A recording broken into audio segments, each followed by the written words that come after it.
Mas importante ang tubig kaysa sa gitanyag nga proyektong tidal embankment sa Leyte. Ang gobyerno nagplanong mao kini ang pamahayag ni Tacloban City Mayor Alfred Romualdez. Ang gobyerno nagplanong magtukod og tidal embankment nga nagkantidad og 7.9 billion pesos og gikatakdang sugdan sa last quarter karong tuiga. Aduna kini gitason nga 27.3 kilometers ug maggikan sa syudad sa Tacloban palo hangtod sa Tanawan.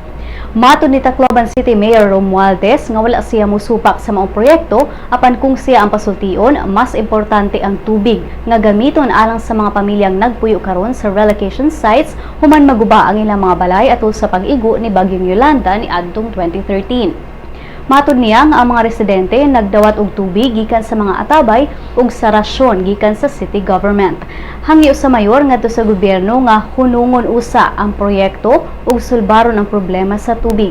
Kansang gastuhanan mokabat lang og 4 billion pesos alang sa pagtukod og water facility. Kay dumang kapin sa 6,000 ka mga tawo ang namatay sa Bagyong Yolanda sa Eastern Visayas. Kasagaran namatay human malumos sa storm surge.